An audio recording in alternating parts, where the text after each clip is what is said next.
மதுரை தள்ளாக்குளம் பகுதியில் அரசு பள்ளியில் பயின்று வந்த மாணவனை ஆசிரியர் கையை முறுக்கியதால் ஜவ்வு கிழிந்து படுகாயமடைந்த சம்பவம் பரபரப்பை ஏற்படுத்தியுள்ளது.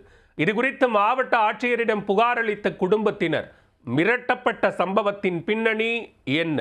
என்னோட கேள்வி சார், நீங்க கல்தாய் சார், இருங்க சார், சார் இருங்க சார், சார் மேடம் மேடம் ஒருத்தர் பேசுறாங்க சார், மேடம் நீங்க எல்லாம் மாட்ட போறீங்க, என்ன யாருங்க எங்கிட்ட மாநாசர் யாருங்க நீங்க பண்ணே காட்ட உங்களுக்கும் இந்த விஷயம் சம்பந்தம் உங்களுக்கும் இந்த விஷயத்துக்கு சம்பந்தம். அப்ப ஏன் நீங்க உங்க என்ன இங்க வேலை வேறு பேசுறோம் சார், பேசுவோம் ஐடி கார்டு நான் இங்கே சார் இது நேரம் வீடியோ வந்து இந்த மாதிரி பிரச்சனைக்கு இன்னொரு டிபார்ட்மெண்ட் வந்து அவர் சார் வாங்க எந்த கமிஷன்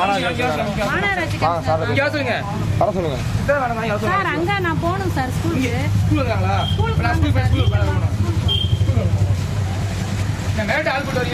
மாவட்ட ஆட்சியர் அலுவலகத்தில் இருந்து விசாரணைக்காக வந்திருப்பதாக கூறிய அதிகாரி பாதிக்கப்பட்ட சிறுவனின் உறவினரிடம் பார்த்து பேசி முடிங்க, எதுக்கு பிரச்சனை என மிரட்டிச் செல்லும் காட்சிகள் தான் இவை. பாதிக்கப்பட்ட சிறுவனின் பெற்றோர் அளித்த புகார் மீது முறையான நடவடிக்கை எடுக்கப்படுமா?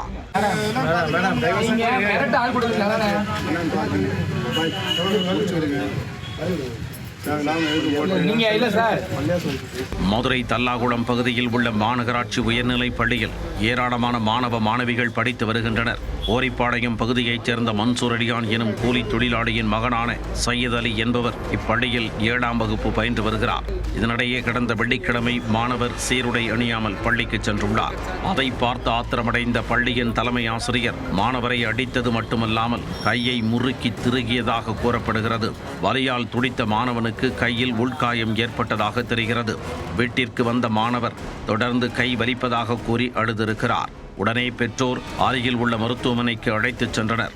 அங்கு மாணவருக்கு சிகிச்சை அளித்த மருத்துவர் கையில் ஜவ்வு விலகியிருப்பதாக கூறி கட்டு போட்டு வீட்டிற்கு அனுப்பியுள்ளனர். இந்நிலையில் பள்ளியின் தலைமை ஆசிரியை ரூபி மீது நடவடிக்கை எடுக்க வேண்டுமென மதுரை மாவட்ட ஆட்சியரிடம் மாணவரின் தந்தை புகார் அளித்தார்.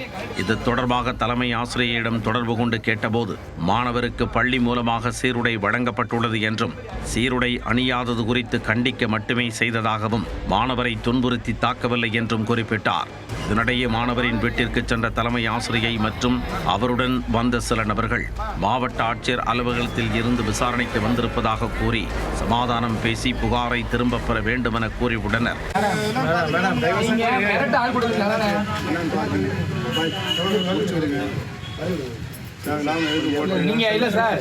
போது அங்கு வந்த இந்திய மாணவர் சங்கத்தினர் யார் நீங்கள், எங்கிருந்து வந்தீர்கள் என கேட்டதற்கு பொதுப்பணித்துறை அதிகாரிகள் என கூறியுள்ளனர்.